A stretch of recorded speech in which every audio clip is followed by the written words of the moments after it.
everyone, Lisa Haven here, and I'm sitting here with David Hebner.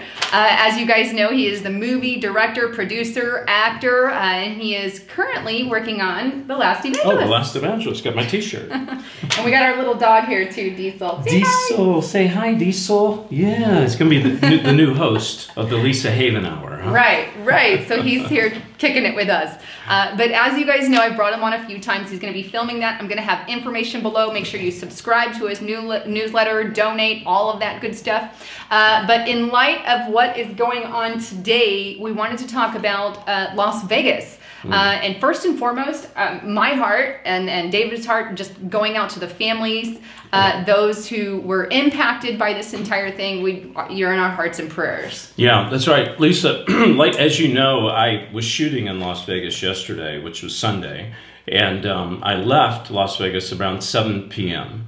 Okay, went right by the Mandalay Bay. They were having a big concert there, and people were gathered together.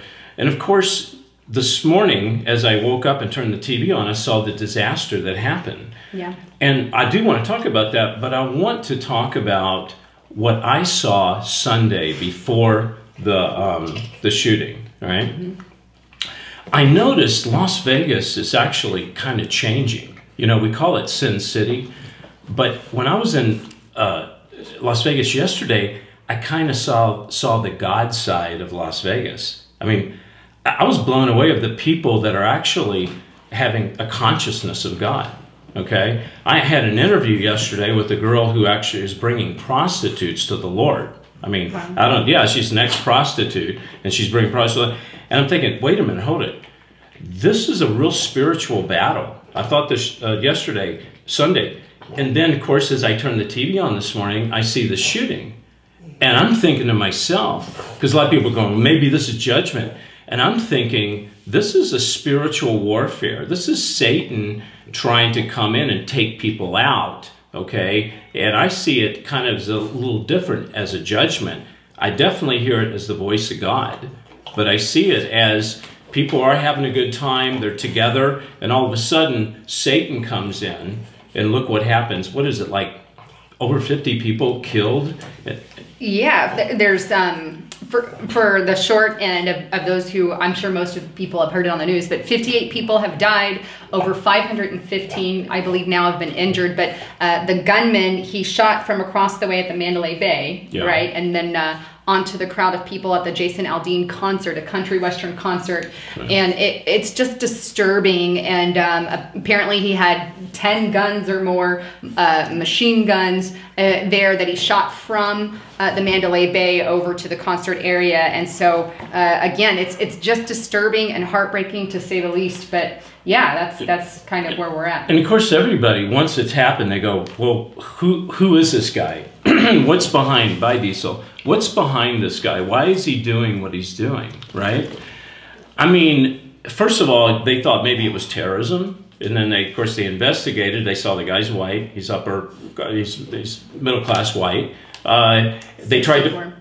64 years old. They tried to grab his girlfriend to question her. They couldn't get anywhere with that, right? Well, there's conflicting reports. That's the other thing. Like one report was saying they had her in, another report saying she's overseas, and they managed to rule her out within a matter of hours. Yeah, and I'm like, that's very strange. See, I'm wondering if this couldn't be some higher up planting this guy or this situation, so they can now start controlling what's going on in Vegas. Obviously, they're going to hit the gun laws. You know what that's going to be about. Hillary Clinton already took to Twitter.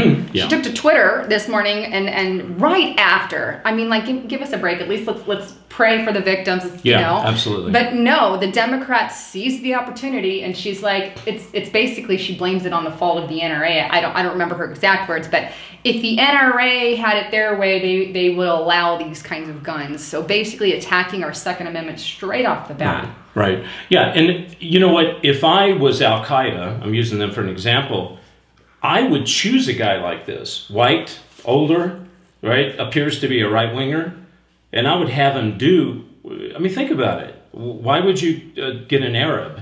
That links you too easily. Why not get somebody like this? Kind of like going back to the JFK shooting, you know, Oswald, right? Mm-hmm.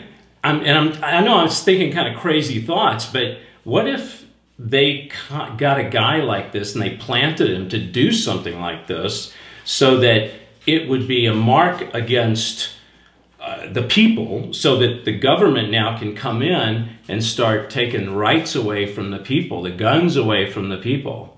Well, they always do. I mean, Rahm Emanuel said they never let a crisis go to waste. Right. And I think that's obviously what they're going to want to, or attempt to do now. I know Donald Trump is a very huge supporter of the Second Amendment. I hope he continues to stand on that during this time, and I'm going to be very upset if he does it, because he knows better. But the Democrats are definitely already seizing the opportunity, attempting to push those gun laws. And there's so many questions. That's the thing right now. Yeah. Like the conflicting stories about his roommate, the gal we just talked about, and I'm blanking on her name at the moment. But not only that, but the brother of the killer. The killer was Stephen Paddock. I think he's a 64-year-old man. But his brother had come out and said, oh, he's not a gun guy, yet here he is with all these guns. That's a little bit conflicting to me. Yeah. We know his father was a bank robber. That came out. Stephen Paddock's father, and he didn't really have any prior crimes or major things going on. So that leads me also, could it be some kind of pharmaceutical drug?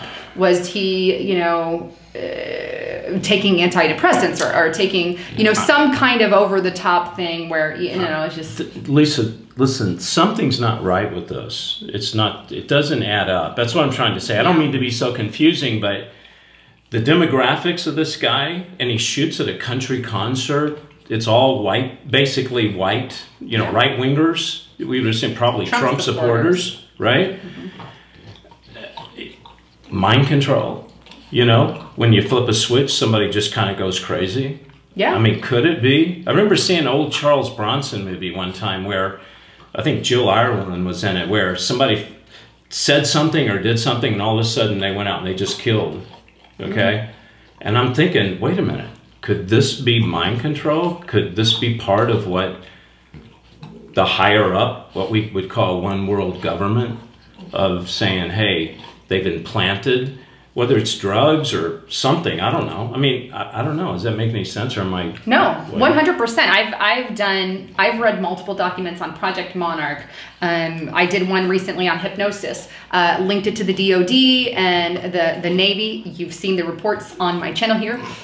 Also, MK Ultra, Project Monarch, those are all linked. Project Artichoke. They just changed the name over the year. Once it gets found out, they change the name of it. It's gone through hundreds of names, I'm sure, by now. But that's where we're at now, and I think it could definitely be some kind of, call it a false flag situation. The event happened, and it's horrible. People died. That's a fact. And there's even a video report, and I'll leave a link below, but there's even a video report of a woman who's being interviewed by one of the news agencies, and she's saying, yeah, this crazy woman came up to us and she said, oh, you're all gonna die, like moments before, or I think like 45 minutes before it happened, and they had ended up taking the woman out. But it's interesting, how did the woman know? I've also heard reports of, in another casino, that there was people going through saying that they're gonna die, people are gonna die, and that went ignored also. So there are some signs there that leave me questioning, but right now they don't have a full motive, at least at the filming of this, according to them, yet, so we're waiting on that.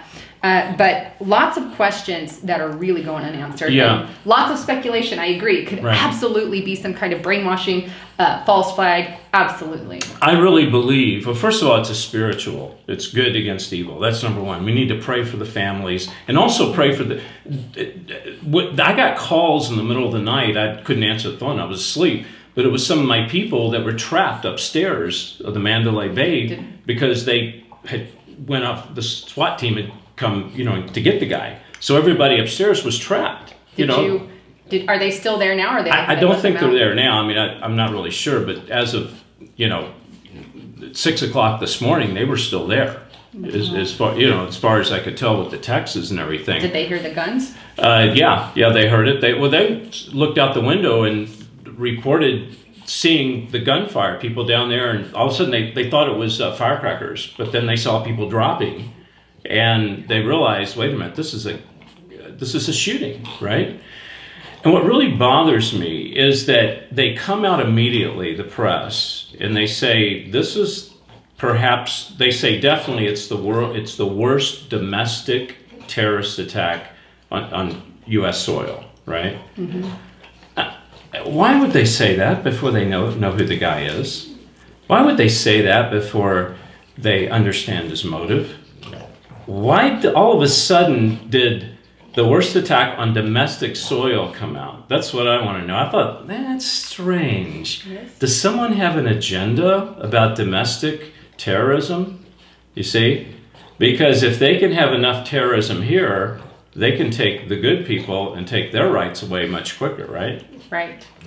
That's what I'm concerned. Here's the other thing that I found, and I'm going to throw up a report on the screen so you guys can verify this. But MSM, the news, MSM, were there the day before already with cameras ready to go. Why were they there? Oh, for the O.J. Simpson thing, which normally doesn't happen on the day that they had done it. They had done it on the weekend there. Right. But here they are already there for O.J. Right. But that O.J. was the night before. They shouldn't have, were they hanging around? They were still there. Hadn't won too many margaritas or something. But yeah, very strange. All I'm saying is something's not adding up with this whole thing, Lisa. I mean, I think that's what we can take away from this, I agree wholeheartedly. So, yeah. And so I guess the ultimate question is, I'd love to hear your comments, your thoughts and concerns. What do you think about it? And I'll keep you up to date as we go. But as you know, David Hebner was actually there. Yeah. He drove up this morning. Yeah. And so, and friends were up in Mandalay Bay as well. So a little more information for you guys there. Yeah.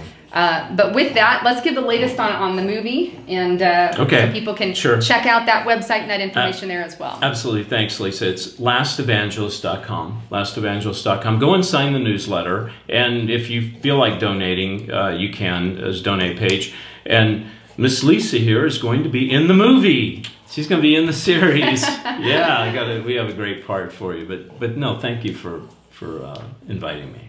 Yeah, definitely. So I'll have all the links below. What's the exact website they can? Lastevangelist.com. So lastevangelist.com, donate, and subscribe to the newsletter. That's a big thing if you want to stay involved in the latest on the TV series. I think I kept saying movie, but I meant series. Right, I don't know why I do that, but definitely it's amazing. So make sure you check that out. Well, thanks again for tuning in. This is Lisa Haven and David Hebner signing out.